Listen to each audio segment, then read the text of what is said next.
Have you ever wondered what happened to the sons of Moses? We all know the epic story of Moses, the burning bush, the plagues, the parting of the Red Sea, and the 10 Commandments. He was Israel's greatest prophet and leader. But what about his children, Gershom and Eleazar? Their story is one of the quietest and most mysterious in the entire Bible. Let's travel back in time. Moses, after fleeing Egypt, finds refuge in Midian. There, he marries Zipporah, the daughter of a priest named Jethro.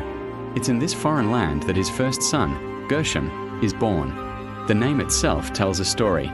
In Hebrew, Gershom sounds like a sojourner there, and Moses says, "I have been a sojourner in a foreign land." You can feel the loneliness and longing in that name. Moses was an exile, a man without a country, and his son's name was a constant reminder of his status as a stranger. Sometime later, his second son, Eleazar, is born. His name is a powerful declaration of faith. It means, "My God is my help." Moses proclaims, "For the God of my father was my help, and delivered me from the sword of Pharaoh." This name isn't about loneliness. It's about gratitude and trust.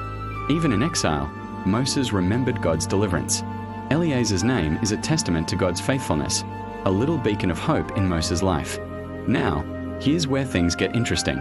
When God calls Moses to return to Egypt, a dramatic event unfolds on the journey. The Bible says God sought to kill Moses. Why? Because he hadn't circumcised his son. It's a shocking moment. Zipporah, his wife, acts swiftly. She performs the circumcision herself, saving Moses' life. This incident highlights the immense weight of the covenant God had with Israel.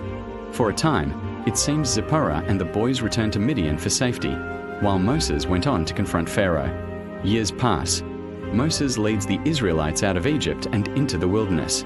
After the miraculous victory over Amalek, Jethro, Moses' father-in-law, brings Zipporah and his 2 sons to reunite with him at the foot of Mount Sinai.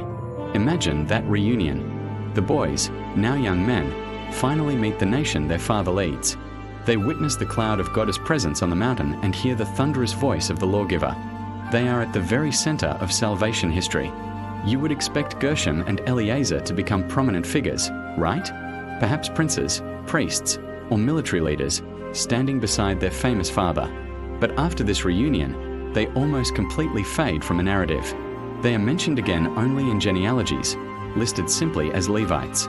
The Book of Chronicles tells us that their descendants served as treasurers and officials in the tabernacle. One of Gershom's descendants, a man named Jonathan, unfortunately became an idolatrous priest for the tribe of Dan, a sad footnote in the family line. So, why the silence? Why didn't Moses' sons inherit his leadership role? The answer reveals something profound about God's plan. Leadership in Israel was not a dynasty. It wasn't passed down from father to son like a monarchy. God chose leaders based on his own will. Moses' successor wasn't his son, but Joshua, a man filled with the spirit of wisdom. The priesthood wasn't given to Moses' family either. It was given to his brother Aaron and his descendants. Moses' own humility played a huge part in this. He never sought to establish a family dynasty. His focus was entirely on God's glory and the good of the people. He was a servant, not a king. His sons, in turn, accepted their roles. They didn't rebel or demand special treatment. They quietly took their place among their fellow Levites, serving God in less visible, but still vital, ways. The story of Gershom and Eleazar teaches us a powerful lesson about faithfulness in anonymity. We live in a culture that celebrates fame, influence, and being in the spotlight. But most of us are called to live lives of quiet service, just like Moses' sons.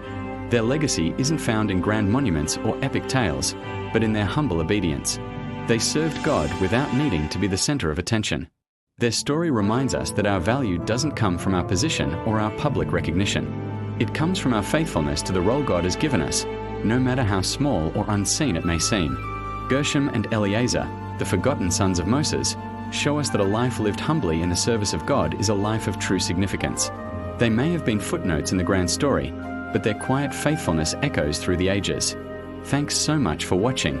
If this story resonated with you, please like this video and subscribe to our channel for more deep dives into the hidden stories of the Bible.